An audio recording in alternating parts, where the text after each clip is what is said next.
Minha saudação aos amados ouvintes, o desejo de que o estudo desta oportunidade seja uma bênção para as nossas vidas, é o meu desejo.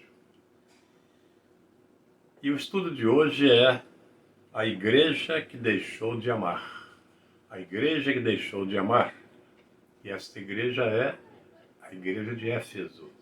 One love, y'all, because we're together. United, baby, under one roof. E este texto está no livro do Apocalipse, no capítulo 2, indo do versículo 1 ao 7, que vou ler para efeito de nós nos situarmos no estudo de hoje. Muito bem. Escreve ao anjo da igreja que está em Éfeso. Isto diz aquele que tem na sua destra as 7 estrelas, que anda no meio dos 7 castiçais de ouro. Eu sei as tuas obras, e o teu trabalho e a tua paciência, e que não podes sofrer os maus, e puseste à prova os que dizem ser apóstolos e não são, e tu os achastes mentirosos. E sofreste e tens paciência, e trabalhaste pelo meu nome, e não te cansaste. Tenho, porém, contra ti que deixaste o teu primeiro amor. Deixaste o teu primeiro amor. Lembra-te, pois, de onde caíste, e arrepende-te, e pratica as primeiras obras. Quando não, brevemente a ti virei, e tirarei do seu lugar o teu castiçal, se não te arrependeres. Tens, porém, isto, que aborreces as obras dos nicolaítas, as quais eu também aborreço. Quem tem ouvidos, ouça o que o Espírito diz às igrejas. Ao que vencer, dar-lhe-ei a comer da árvore da vida, que está no meio do paraíso de Deus. Muito bem, queridos, ao estudarmos esta lição, desejamos que possamos nos sentir, motivados a preservar a nossa fé e também a doutrina, e a compartilhar e a praticar a palavra, mas sempre acima de tudo, fazer tudo em amor. Fazer tudo em amor e com amor. Tudo em amor e com amor. Meus amados ouvintes, que dizer da igreja de Éfeso? E mesmo que dizer da própria cidade de Éfeso, não é? Para avaliarmos a igreja, precisamos contextualizá-la, não é? Junto à cidade em que está situada. Então nós temos aqui nesse texto algo precioso. Então Éfeso era a maior cidade da Ásia, e o centro administrativo romano daquela província. Então era a cidade mais importante da província, não é? Tomou o título de guardiã do templo, originalmente em referência ao famoso templo de Ártemis. Posteriormente, porém, estendeu então a outros deuses, guardiã de outros deuses além de Ártemis, templos que eram devotados ao culto ao imperador. Então Paulo fundou nesta cidade a igreja que se tornou então o centro para a evangelização do mundo. A igreja de Éfeso se tornou o centro para a evangelização, do resto da província e também de todo mundo, inclusive chegando até hoje, Chegando até hoje. Então, nesta epístola que Paulo escreve à igreja de Éfeso, ela vai nortear a fé cristã, né? Ao dizer, por exemplo, no capítulo 2, versículo 8, né? Ao falar da condição de salvação, ao dizer que pela graça sois salvos por meio da fé. Isso não é de vós, não vem de vós, é dom de Deus. Então é uma doutrina maravilhosa, a doutrina da salvação, que através desta igreja nós tomamos conhecimento. Não é verdade? Então, meus prezados, consequentemente, esta cidade, não é? Ela tem uma importância não somente em termos administrativos, políticos, mas também em termos cristãos. Temos cristãos. Então sugere-se que esta carta ela fora colocada em primeiro lugar, não tanto pela importância da igreja, não tanto por isso, mas também pela advertência que lhe foi entregue. E por semelhante razão, nós podemos ver que a carta aos Laodicenses foi colocada por último. Então, enquanto uma mais importante é colocada primeiro, aquela não menos importante, mas que mereceu maior destaque, maior repreensão, maior exortação, ela é colocada por último, né? Ela é colocada por último.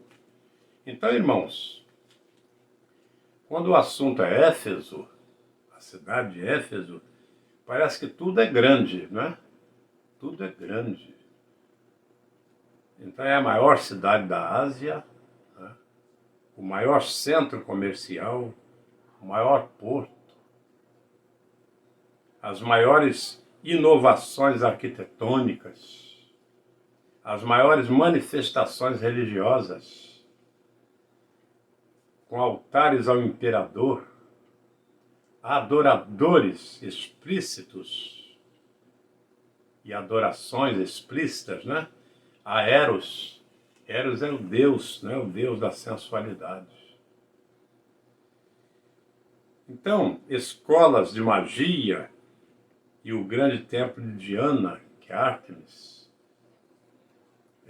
fazia de Éfeso uma cidade de destaque. Então, a veneração que ali se prestava a esse deus era mesclada, não é, com a prostituição. Tinha ali as sacerdotisas, prostitutas cultuais, né?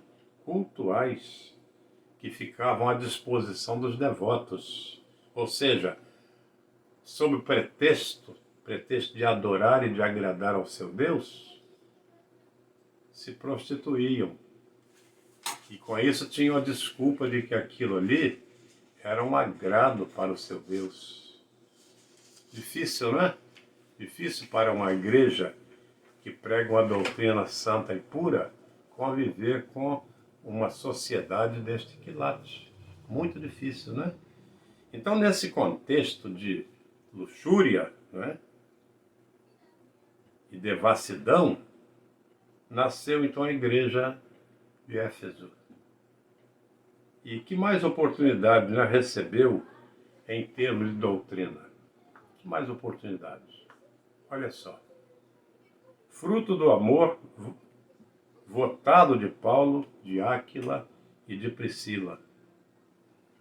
Essa igreja desfrutou deste amor do seu pastor, né? Dos seus dirigentes, dos seus líderes. Cenário de primeira escola teológica da Ásia.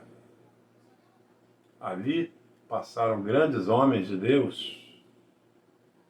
Receptora de um dos maiores tratados teológicos. Dos maiores tratados, como já fizemos menção, né? Paulo ali vai escrever, vai doutrinar aquela igreja acerca da salvação. Doutrina esta que o cristianismo mantém e sustém até hoje. Até hoje. pastoreado então pelos melhores discípulos de Paulo, né? Tíquico,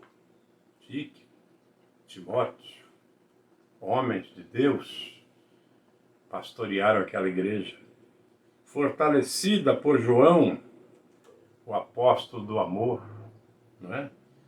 Que ali escreveu seu evangelho e suas epístolas. Neste lugar, então, ele vai produzir 4 das suas 5 obras. Maravilhoso, né? Maravilhoso. Maravilhoso. Então, por conta dessa atuação intensiva, não é? Intensiva, um grande impacto foi que ali, não é? Aconteceu, foi a escrita do Evangelho e suas epístolas, né? Grande impacto para a sociedade, para aquela igreja, para a membresia, né? Para a igreja primitiva, ou para as igrejas primitivas, né? Podemos dizer assim. Então, quais os impactos? Primeiro, o comércio, né? Sexual e religioso entrou em declínio. Porque como Paulo vai escrever um pouco antes, ele vai falar sobre a comunhão das trevas com a luz, né? Então, quando a luz chega, as trevas recuam. E ali foi um impacto tremendo da igreja naquela sociedade. Práticas ocultas ou ocultistas, né, caíram em descrédito.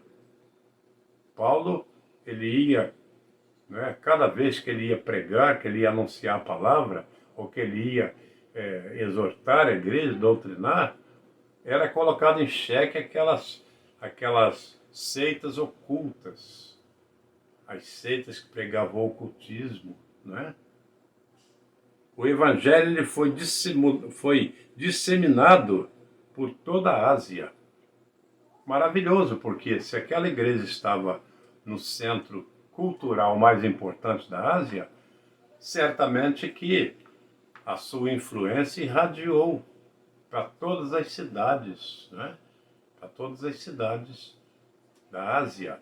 E é por isso que João vai começar exatamente pela igreja de Éfeso, porque ele sabia que dali iria irradiar o seu livro, a sua palavra, né? A palavra do Senhor para todas as igrejas, né? Então, irmãos, as credenciais do autor, o que se pode dizer de João? O que se pode dizer? Né? Então, a revelação que João recebeu para a igreja em Éfeso, na verdade, visava por extensão todas as igrejas, né?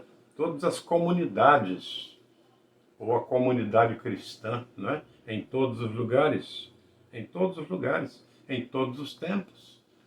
Haja vista que nós hoje somos atingidos, né, pela influência benéfica daquela igreja. Somos atingidos, somos beneficiados pela palavra ali ensinada, né? Precioso.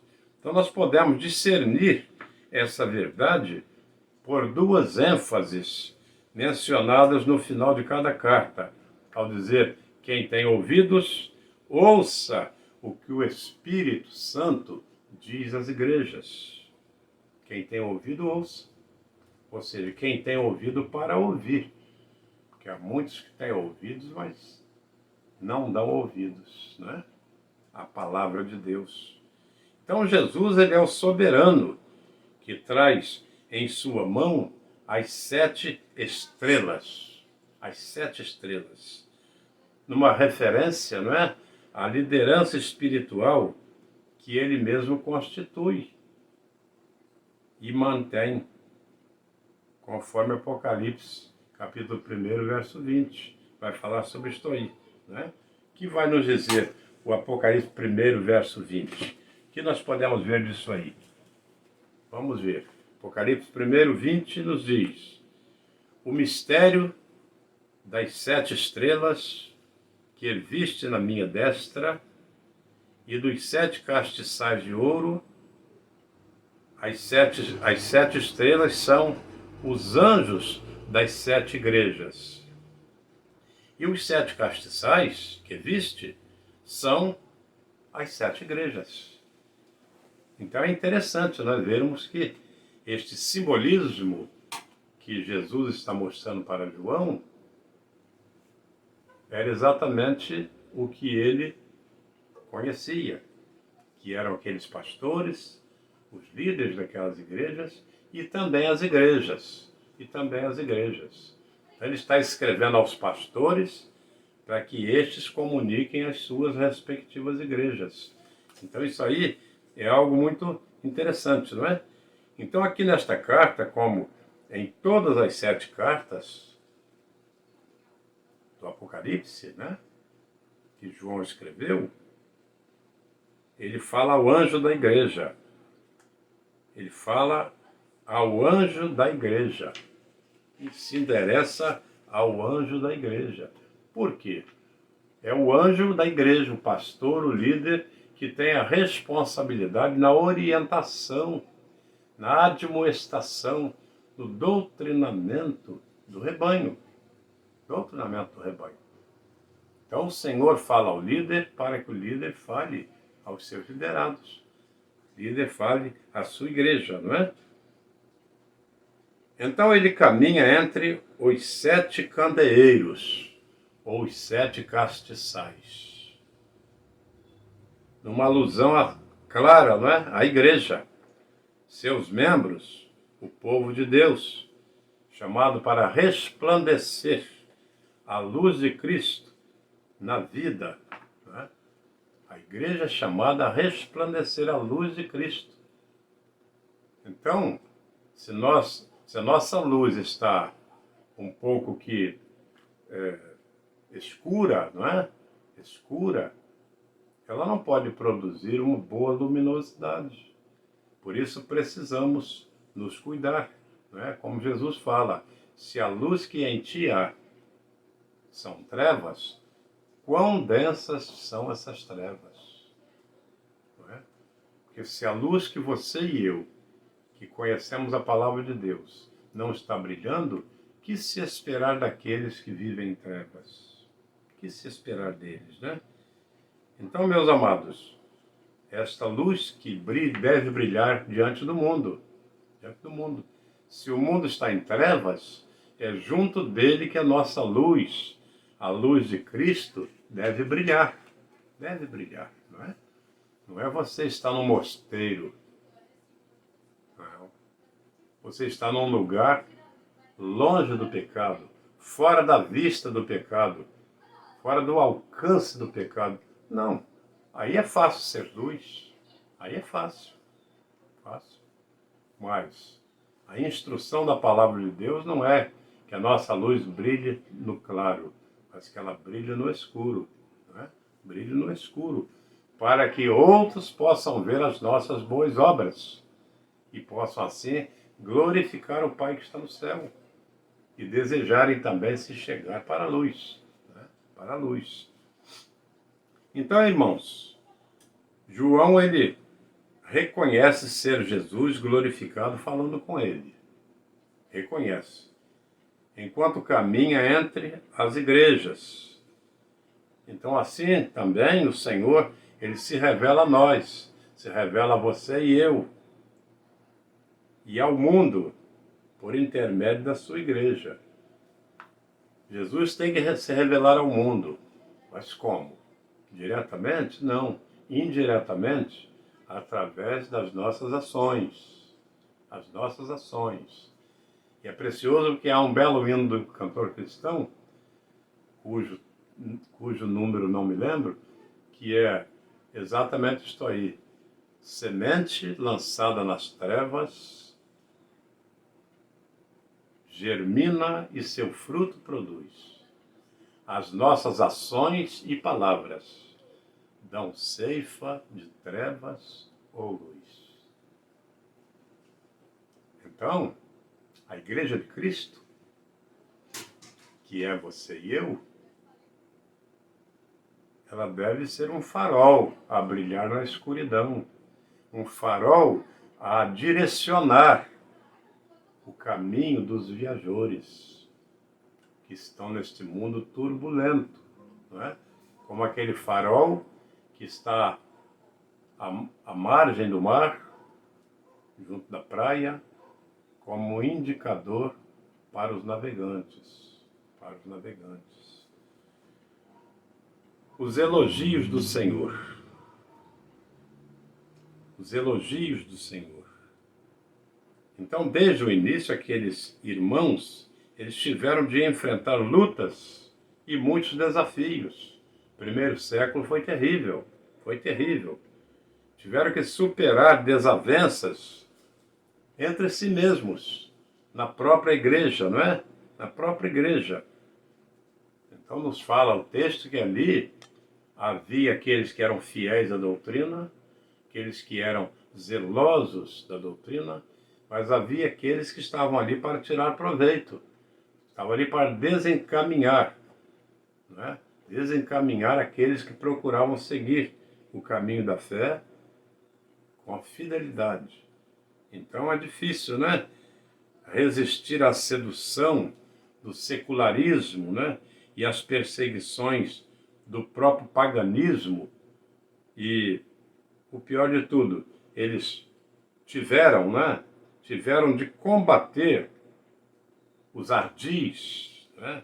As ardilosas investidas de falsos mestres, aqueles que queriam desviar a igreja da sã doutrina, os chamados falsos apóstolos. Então, nesse ponto, o Senhor os elogia. Por que os elogia aquela igreja? Pois suportaram as mais duras provas e não desanimaram. Suportaram as provas, as perseguições, mas não desanimaram. Os fiéis continuaram na luta, continuaram fortalecidos na caminhada. Portanto, irmãos, o Senhor, ele via na igreja inúmeras virtudes, muitas virtudes dignas de elogio, porque ele conhecia, não é?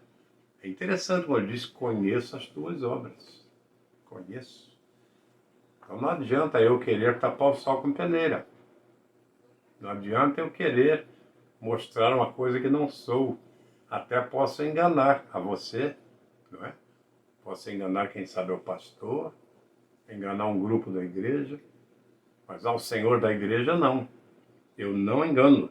Então ele diz: eu conheço as tuas obras. O Senhor elogiou o testemunho de vida, de devoção, de empenho daquela igreja. O Senhor reconheceu isto, né? Conheço o teu trabalho. Eram compromissados com o Evangelho. Empenharam-se para divulgá-lo por toda a Ásia e além. Não só na Ásia, mas fora dela. Conheço a tua perseverança. Conheço a tua perseverança. Seguiram a Cristo num contexto de perseguição política, né? Adversa, portanto, religiosa e cultural também, que não era e ainda não é tarefa fácil. Não é tarefa fácil. Requer paciência, requer persistência, requer perseverança, requer constância. Há lugares que são difíceis para o testemunho, mesmo no Brasil. Há regiões que têm práticas que outras regiões condenam, acham que não está de acordo com a santa maneira de viver que o Evangelho pressupõe. Tem região difícil, muito difícil. Veja, por exemplo, eu fui trabalhar numa região que lá era um problema. O casamento lá não era no civil, era só religioso. Religioso. Quando alguém se convertia, tinha que regularizar a vida. Tinha que regularizar a vida. Tinha que se casar civilmente. Civilmente. E aí regularizavam a vida, porque o Evangelho pressupõe correção de vida. Correção de vida. Eu sei as tuas obras, eu sei o teu trabalho, eu sei a tua perseverança, eu sei a tua repulsa aos homens maus. Está dizendo então Jesus para aquela igreja? Eu sei que você não concorda, não aceita. Não aceita esta condição que estes falsos profetas, esses falsos apóstolos, querem colocar sobre a igreja. Eu sei. Então a referência não aos ímpios, não é? Não ao mundo, mas aos falsos mestres. Aqueles que estão na igreja e ensinando heresias, não é? Que tentavam corromper a fé cristã. A fé cristã. Então, gente que misturava o evangelho com misticismo, com filosofias vãs, como Paulo vai dizer mais à frente, querendo induzir muitos incautos, né? Muitos menos alisados, né? Ao asceticismo ou à libertinagem. A libertinagem quer dizer, enquanto a palavra de Deus prega liberdade, ali estava se pregando libertinagem. Ou seja, pode fazer tudo que não há problema. Não há problema. Mas eu sei também a tua reprovação aos falsos apóstolos. Eu sei. Está dizendo Jesus para a igreja de Éfeso. Eu sei. Colocaram então à prova aqueles crentes fiéis, eles colocaram à prova a doutrina dos que ensinavam de modo errado, não é? De modo errado. Contrariando assim a doutrina apostólica. Então eles colocaram à prova. Não, você não é um apóstolo. Você não é. Porque a sua doutrina não concorda com a doutrina apostolar. Não concorda. Então era rejeitada e exposta na comunidade cristã. Então os irmãos, a igreja, desmascaravam aqueles falsos crentes, falsos mestres, né? Desmascaravam. Então, meus amados, o Senhor Jesus está falando, eu também conheço a tua fidelidade. Eu conheço a tua persistência no meio de tantas provações pelo meu nome. Eu conheço. Eu conheço a tua fidelidade. Meus irmãos queridos, a fidelidade ao Senhor pode não ser reconhecida pelo mundo. E alguns podem até querer desfazer da nossa fé, da nossa conduta cristã. Mas o Senhor está vendo. E é a Ele que nós devemos satisfação. É a Ele que nós devemos obediência. É a Ele, não é o mundo. Não é o mundo. Não é aqueles que não têm parte na fé. Não. Então, queridos, a despeito das perseguições, eles não perderam a fé. Ao contrário, a perseguição fortaleceu a sua fé. Nem o entusiasmo eles perderam, não. Nem a coragem de continuar pregando, não. Eles foram em frente. Enfrentaram ali os falsos crentes e prosseguiram na defesa da fé. Nós precisamos defender a fé, meus amados. Defender a fé. Não apenas com o nosso comportamento, mas com as obras da fé. Com as obras da fé. As obras da fé. E uma delas é o testemunho. Testemunho. É o testemunho. Então é interessante porque ali no capítulo, em 2 Timóteo, né, vai falar sobre essa defesa da fé. E quando o Senhor fala ali dos nicolaítas, que eram ali os falsos mestres, né, os falsos apóstolos, diz ele dos nicolaítas, que queriam pregar ali um evangelho libertino, essa seita era terrível, terrível, porque era uma seita liderada por Nicolau. Nicolau, que era de Antioquia.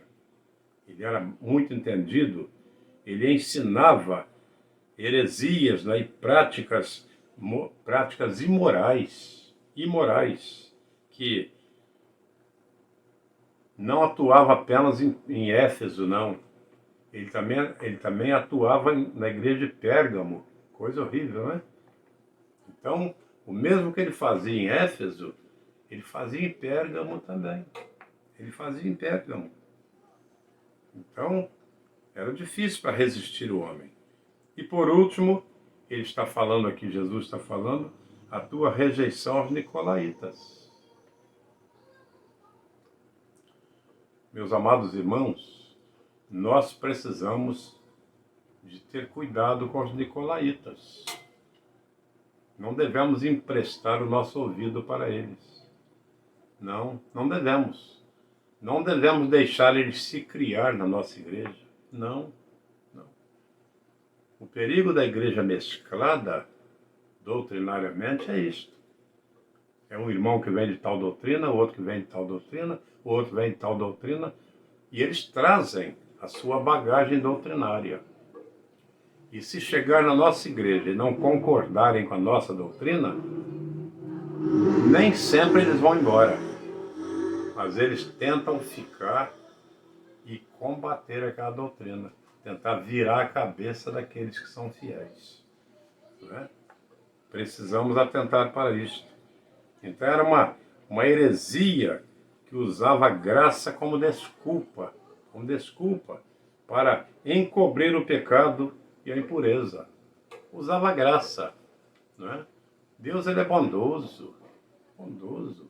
Jesus, ele é misericordioso. E ele não vai nos punir por isso. Não vai nos punir por isso.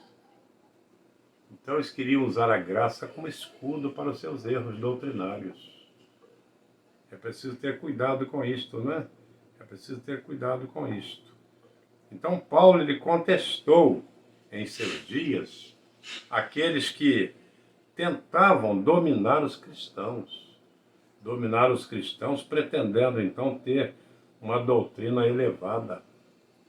Alguns queriam dizer que a sua doutrina era mais elevada, ou mais aprofundada, não é? Mais aprofundada.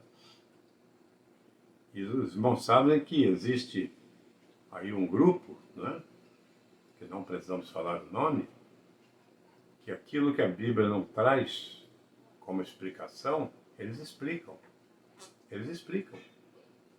Não, isso assim, a Bíblia não diz, mas é isso assim. Porque seus líderes querem interpretar aquilo que a Bíblia não declara para dizer assim que eles são mais sábios do que o próprio autor da Bíblia. Né? O próprio autor. Então você tem o Evangelho segundo fulano. Porque o Evangelho dos apóstolos não é suficiente. E o pior é que muitos vão naquele evangelho porque acham que tem mais base, tem mais explicação. Então, irmãos, nascia ali o embrião, não é? Dessa leva de falsos mestres que arrogavam para si um nível, né, de espiritualidade muito acima dos crentes comuns, muito acima, né? Achando-se no direito, então, de atenuar exigências que não queriam cumprir. É muito fácil. Eu digo que não é bem assim, porque, como está escrito, é uma exigência muito grande. Muito grande. Quem é o mortal para satisfazer isto? Então vou ensinar algo mais leve, porque aí eu vou ter mais adepto. Porventura não é isso que acontece hoje? Estas 1000 igrejas que existem por aí, cada uma com a doutrina mais frouxa do que a outra? Claro, se você for para uma igreja que é neotestamentária, a exigência, não dela, mas da sua doutrina, será muito mais rigorosa. Mais rigorosa. Uma ocasião, eu recebi uma moça na minha igreja e eu lhe perguntei, mas por que você quer vir para cá? Ela disse que quer vir para aqui porque dizem que a doutrina batista ela é mais suave. E na minha igreja não pode usar isso, não pode usar aquilo, não pode... Eu falei, irmã, olha, você é muito bem-vinda, mas você está enganada. A nossa doutrina é muito mais rigorosa do que a sua igreja. Muito mais rigorosa. E ela não ficou, não. Ela voltou porque de rigor ela estava cheia. Meus amados, entre você ter uma doutrina que é rigorosa, mas é espontânea, Jesus nunca obrigou ninguém a segui-lo. Ele sempre disse, se alguém quiser vir após mim, pode vir, mas saiba que vai ter que negar-se a si mesmo. Vai ter que renunciar a si mesmo. Essa é a doutrina do Evangelho. Essa é a doutrina. Mas esses nicolaítas, esses falsos mestres, eles queriam amenizar o rigor da doutrina.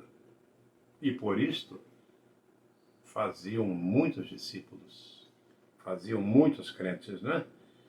Então, meus amados irmãos, os cristãos de Éfeso, eles discerniram essa artimanha, não é? Artimanha do diabo, podemos dizer assim, e rejeitaram tal conduta. Isso aí, irmãos, desagradou os nicolaítas, os falsos mestres, mas agradou muito ao Senhor, muito ao Senhor. Amados, a igreja não está neste mundo para agradar os mundanos, mas para agradar ao seu Senhor. Esse negócio de facilitar doutrina para que os menos interessados fiquem, para que a igreja se encha, meus amados, a igreja se enche de gente, mas se enche muito mais de problema. Muito mais de problema. Então, é como disse Jesus, o caminho é estreito, mas conduz à salvação. Então é melhor, meu amado, a igreja ser rigorosa na doutrina, na entrada do caminho, do que ela ser frouxa na doutrina e quando chegar no final do caminho, esses caminhantes não terem maturidade espiritual para entrar pela porta estreita. Ao final deste caminho, há uma porta estreita, Jesus falou. E se você não está afinado na caminhada, quando chegar lá, você não vai conseguir entrar pela porta estreita. Então é melhor estreitar o caminho aqui. É melhor a igreja estreitar o caminho aqui. E não abrir guarda para que nicolaítas possam entrar e fazer ninho na igreja de Cristo. Não é verdade? É verdade mesmo. Então, meus amados, as repreensões do amor. Repreensões do amor. Não é? Vamos ver. Capítulo 2, verso 5. Onde estão as repreensões do amor? Não é? Capítulo 2, verso 5. Lembra-te, pois, de onde caíste, e arrepende-te, e pratica as mesmas obras. Quando não, brevemente a ti virei, e tirarei do seu lugar o teu castiçal, se não te arrependeres. Lembra-te de onde caíste. Meus amados, o cair É humano, né? É humano. Mas o levantar é de Deus. Se estamos caídos, precisamos nos levantar. Se não podemos levantar por nós mesmos, o Espírito Santo é o nosso ajudador. Ele veio para ajudar na caminhada neste mundo. Ele é o nosso ajudador, né? Ele é o nosso ajudador. Então, meus amados, quando o Senhor está dizendo, brevemente a ti virei, Ele está querendo dizer que será uma visita de juízo. Uma visita de juízo. Não é uma visita para bater palmas, não, para aplaudir, não. É uma visita de reprovação. Reprovação. Nós estamos acostumados com aplausos, não é verdade? Aplausos não aborrecem ninguém. Não. Aplausos não tiram ninguém da igreja. Ninguém. Não. Aplausos é uma maneira de massagear o crente faltoso. Mas as repreensões, estas são uma prova de fogo. Prova de fogo. Jesus, naquele sermão difícil, ele vai falar, peraí, mas foi embora todo mundo? Todo mundo foi embora? Todo mundo, Senhor, todo mundo. Ninguém aguentou o teu sermão. Duro é este discurso. Duro é este sermão. Quem pode resistir isso? Responde Pedro para Jesus. Quem pode resistir? Mas o texto diz quem pode. Quem pode resistir são aqueles que reconhecem que tu tens a palavra de vida eterna. Pode repreender à vontade. Pode exortar à vontade, que eu aguento. Porque tu tens a palavra de vida eterna. Tu não és como os nicolaítas. Tu tens a palavra de vida eterna. Então, amados, repreensões do amor. Não é? Então diz o livro do Apocalipse, né? Jesus dizendo, eu repreendo a quem amo. Eu repreendo a quem amo. As repreensões do amor, elas são benéficas para nós. Né? Elas são como fogo, o fogo que purifica o ouro. Se nós queremos ser como ouro aprovados, né? Aprovados como ouro, devemos resistir o calor do fogo. Porque a finalidade, o objetivo do fogo não é destruir o ouro, mas é purificá-lo. Purificá-lo. Então é como disse Pedro ao Senhor, né? Para quem iremos nós? Para quem iremos nós? O discurso é duro, a doutrina é dura, a exortação é dura, mas por trás disto tem a palavra de vida eterna. Então, meus amados, você reconhece, né? Conhece o ditado, né? Nadou, mas morreu na praia. É um ditado popular, né? Nadou e morreu na praia. Então assim parecia ser o destino do povo de Éfeso, né? Que após tantos esforços, no sentido de perseverar na sua fé, acabou transferindo toda a aversão que tinha pela heresia daqueles que pensavam diferente deles. Tinham uma fé firmada, aceitaram a palavra, aceitaram a doutrina, mas quando chegou algo mais atraente, viraram as costas, abandonaram a fé, Mas o pior, não foram para o mundo, trouxeram o mundo para dentro da igreja. Houve uma acomodação, né? Ou um acomodamento doutrinário. Difícil, não é? Difícil. Muito ruim.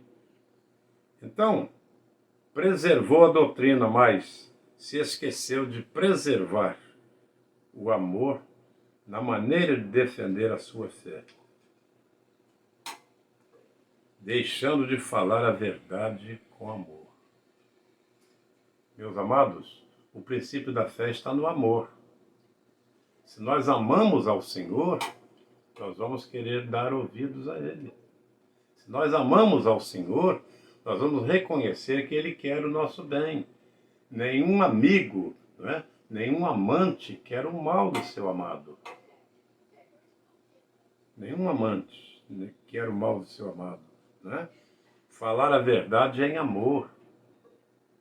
Nós não podemos corrigir ninguém com chibatada. Não. O pastor, o líder daquela igreja que recebeu esta carta, ele não podia corrigir a igreja com chibatada. Não é? Não podia.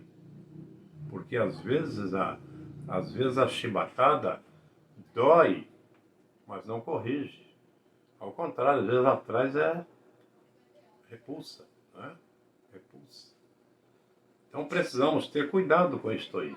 Não deixar de falar a verdade, mas falar em amor. Falar em amor. Então aqueles crentes, querendo ser corretos, né? Querendo ser corretos, se tornaram ásperos e rudes, né? Tais como os fariseus nos dias de Jesus. Ásperos e rudes, né? Então, meus amados, perseverar ou preservar a sã doutrina, a doutrina apostólica, né? É praticá-la. É fundamentalmente que, para o progresso espiritual,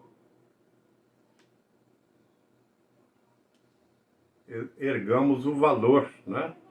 Ergamos o valor do amor. Ninguém pode receber uma doutrina de Cristo, por mais suave que seja, sem amor ao Cristo. Ninguém pode. Porque ele suportou toda a heresia dos crentes, entre aspas, né? Dos fariseus, toda a heresia, por amor a nós, por amor a nós. Então, por amor a ele, nós precisamos também de suportar a correção, as correções, né? Que a palavra de Deus nos dá. Então, não é o conhecimento teológico, né? Teológico, e sim o amor, a marca de um verdadeiro discípulo de Cristo. Não. Eu conheço tudo de Cristo, tudo. Posso dar aula à vontade, conheço tudo de Cristo. Não adianta, né? Não adianta.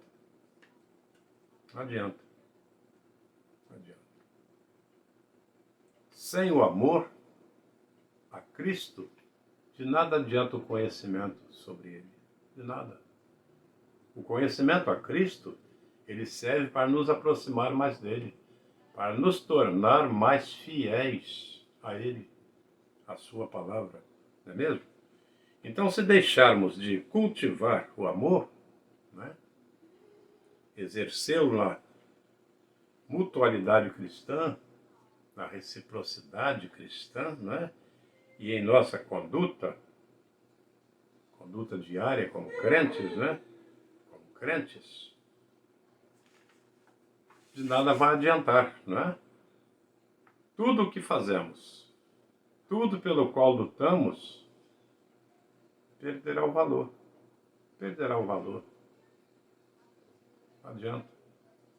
É como Paulo vai falar na primeira epístola, capítulo 13, Coríntios, ele vai dizer, não adianta. Ainda que eu dê o meu corpo para ser queimado, vai ao extremo, né? Se eu não tenho amor pela obra, amor pelo Senhor da obra, amor pelos obreiros, de nada aproveitaria, ou de nada me aproveitará. Nada. Então as pessoas, elas precisam ver o amor de Cristo em nós. Precisam ver o amor de Cristo em nós. Para que nossas palavras, né, causem impacto na vida delas. Eu conheci um irmão pedreiro, construtor, né?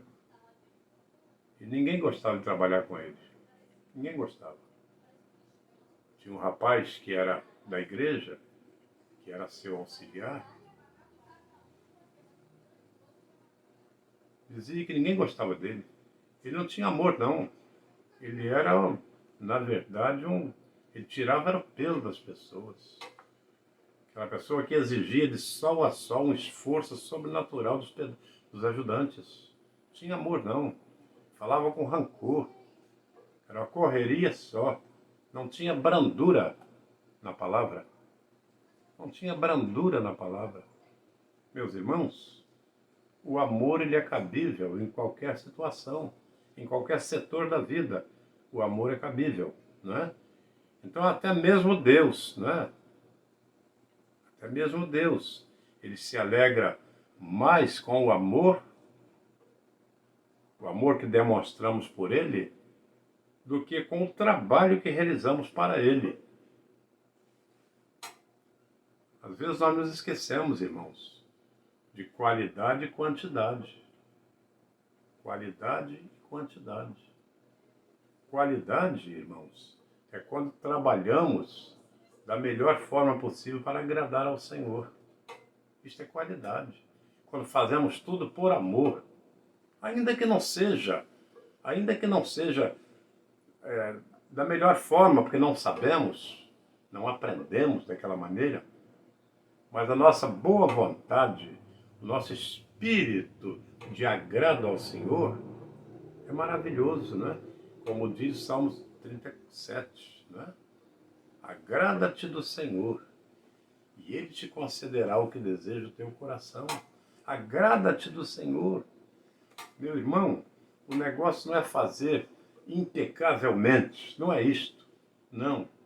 O negócio é fazer de tal maneira que o Senhor possa reconhecer o nosso espírito de agrado a Ele, por amor a Ele. Estamos fazendo por amor a Ele. É algo maravilhoso, não é? Então não é a maneira lapidada que vamos trabalhar para o Senhor, não, mas é a maneira espiritual da coisa. Espiritual da coisa. O irmão já viu uma pregação de um analfabeto? Que coisa maravilhosa. Que coisa maravilhosa. Quando um analfabeto prega. Meu irmão, lá na Amazônia eu conheci um irmão que era analfabeto. Ele pedia alguém para ler a Bíblia para ele pregar. E olha, já vi poucos pregando como aquele homem. Porque ele falava com amor. E as pessoas podiam ver o amor dele estampado nas palavras. É verdade. Lembra-te, pois, de onde caíste. Precisamos, irmãos, trazer à memória não apenas aquilo que nos traz esperança, como diz Jeremias 3:21. Não apenas isto, mas também o que nos faz perder a esperança. Perder a esperança. Há muita coisa que nos faz perder a esperança. Precisamos trabalhar nisto aí. Afastar este obstáculo que está trabalhando para que percamos a esperança, né?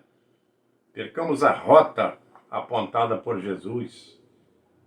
Precisamos ver onde é que nós paramos, né? Onde paramos de amar, onde o nosso amor ficou frustrado, né? Ficou maculado, onde foi que ele ficou machucado, onde foi, com quem e por quê, não é? Com quem e por quê. E então devemos recomeçar ali, recomeçar.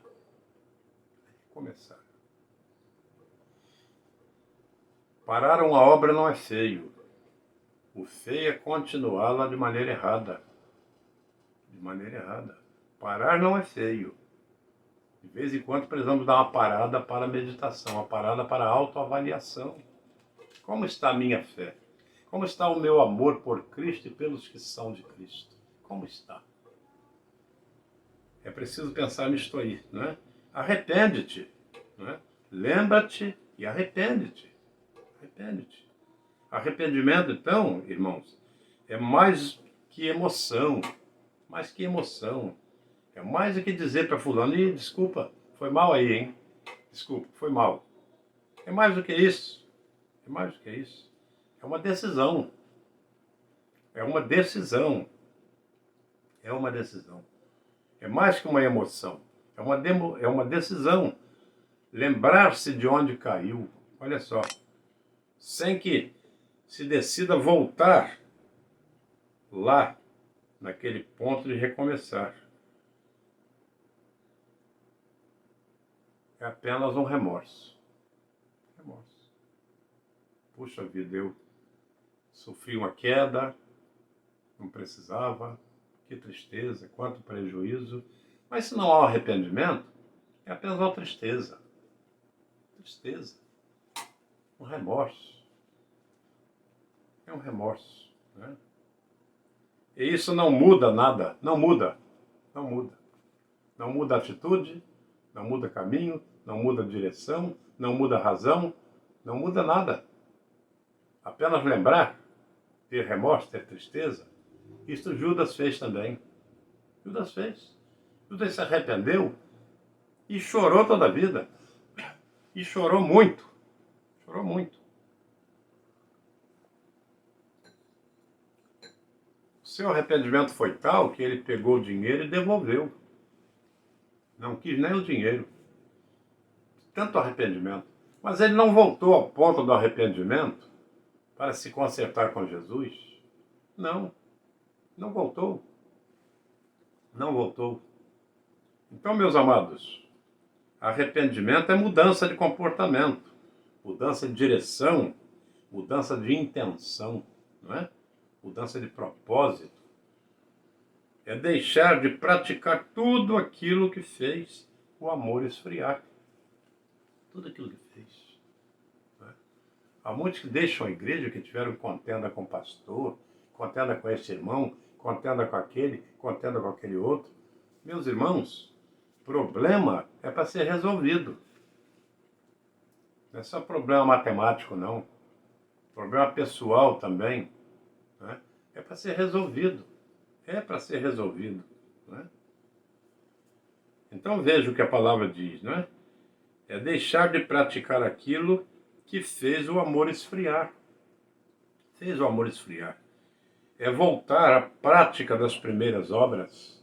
Prática das primeiras obras. Então o arrependimento verdadeiro nos afasta do pecado, não é? Não apenas isto. Não apenas isto. O arrependimento não apenas afasta o homem do pecado, o crente do pecado, mas restaura em nós o prazer pelas obras de justiça feitas em amor. Toda vez que nós pecamos, irmãos, e nos arrependemos, parece que, a partir dali, nós temos um novo ânimo, uma nova vontade, um novo prazer de, quem sabe, de recobrar o tempo perdido. Cobrar o tempo perdido. A gente volta querendo caminhar com mais rapidez. Caminhar com mais rapidez. Então, se não, diz Jesus fechando, né? Se você não se arrepender,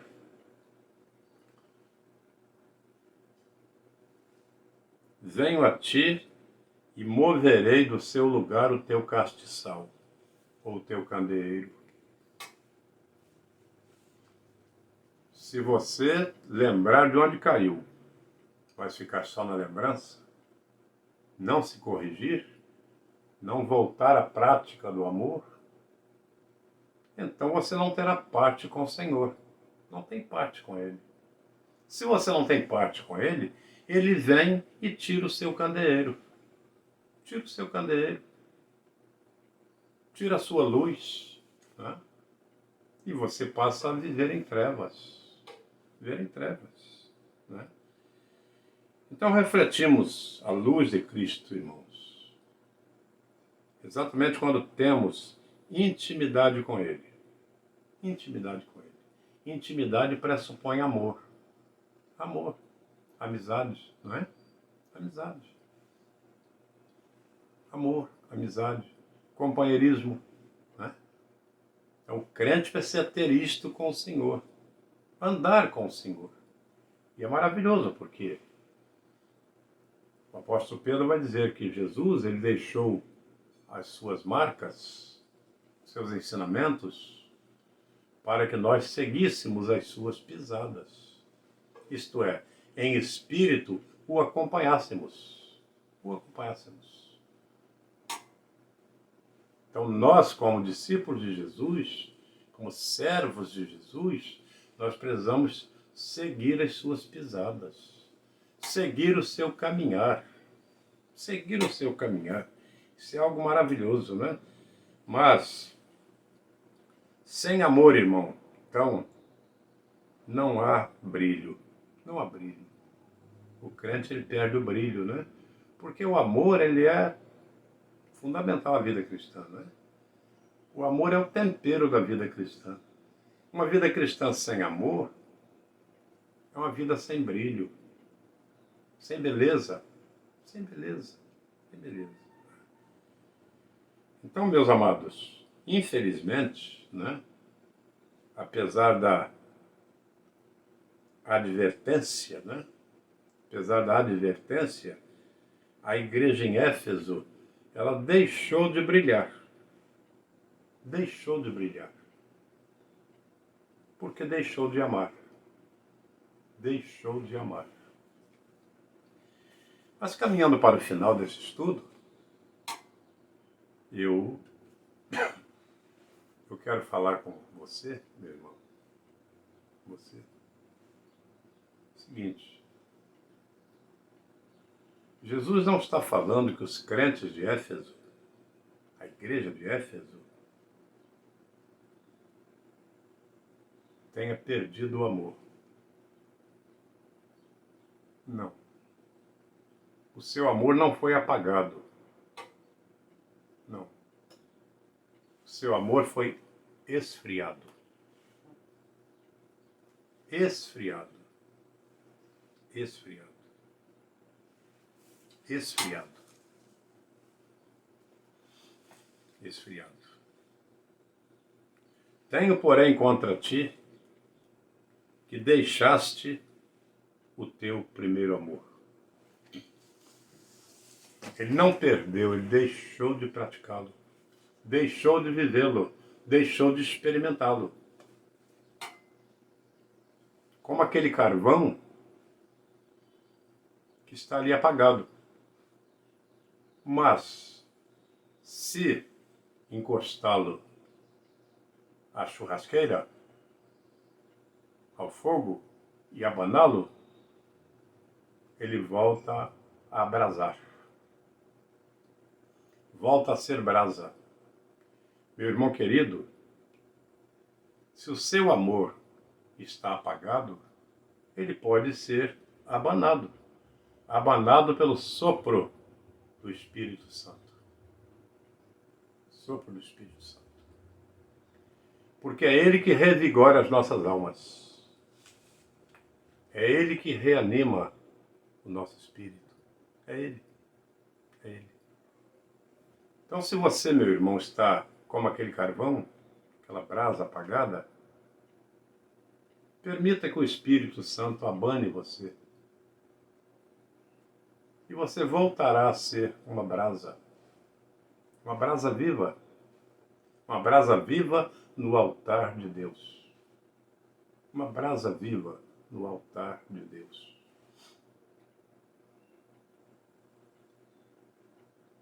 Se a igreja de Éfeso não tivesse mais o amor, como ela poderia se arrepender? Como ela poderia voltar a praticar as mesmas obras se ela não tem mais amor? Não, ela tem o amor, só que o amor está mortificado. Precisa ser reavivado. O avivamento espiritual é este. Quando o Espírito de Deus vem reavivar o seu espírito, há um reavivamento. E é isso então que Jesus está querendo que a igreja de Éfeso faça. É a reavivar-se no Espírito. Meus amados irmãos, então, o Senhor ele termina com um conselho e com uma promessa. Conselho e com uma promessa. Olha o verso 7. Olha o verso 7 que nos diz: quem tem ouvidos, ouça o que o Espírito diz às igrejas. Ao que vencer, dar-lhe-ei a comer da árvore da vida, que está no meio do paraíso de Deus. Existe então um prêmio certo a quem perseverar.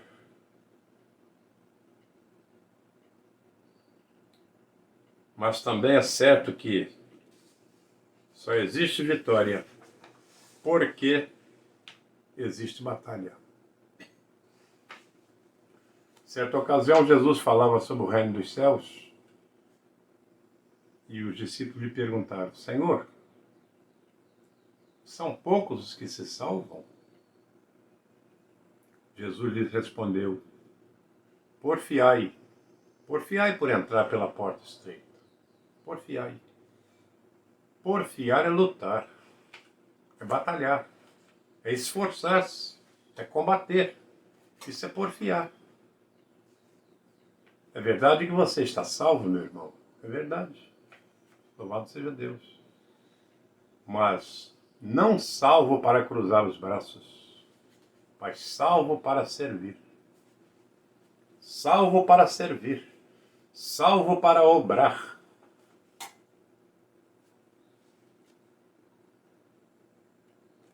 Meu pai trabalha até agora e eu trabalho também, disse Jesus.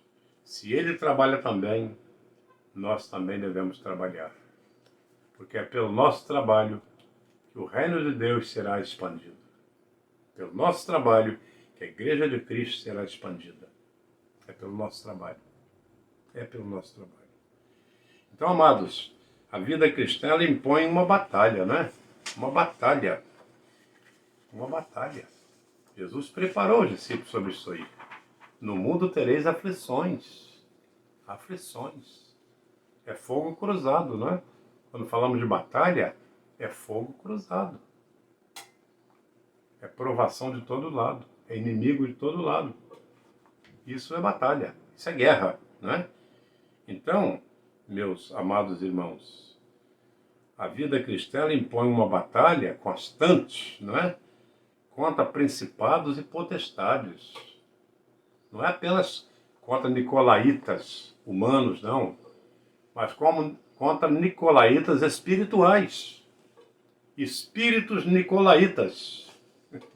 Espíritos nicolaítas. E a vida cristã, nossa vida, ela está sempre em combate. Sempre em combate contra estas potestades do mal que tentam dissuadir a fé. A fé que um dia nos foi dada pela morte de Cristo na cruz do Calvário. Então, meus queridos irmãos, nesse caso, vence aquele que persiste em sua fidelidade ao Senhor. Persiste na fidelidade ao Senhor. Né? Mesmo que isso lhe custe tudo. Mesmo que isso lhe custe tudo. Mesmo assim. Ele há de vencer por aquele que nos amou. Jesus. Eis que estou convosco todos os dias. Todos os dias. Para vos animar, para vos aquecer na fé, para vos ajudar na caminhada, para reforçar em vós a resistência contra as hostes do mal. Então, o prêmio, meus amados, é comer da árvore da vida. É o prêmio para o fiel. Para o fiel. Ou seja, é desfrutar da vida eterna. Comer da árvore da vida é mesmo que desfrutar da vida eterna. Desfrutar da vida eterna. No céu e com Deus. E com o Senhor Jesus. No paraíso de Deus. Maravilhoso, né? No paraíso de Deus. Não é aqui não, meus irmãos. Continuar aqui nessa guerra, né? No paraíso de Deus, na plenitude do seu amor, na plenitude do seu amor. Queremos andar com Deus neste mundo? Queiramos muito mais continuar com Ele na eternidade.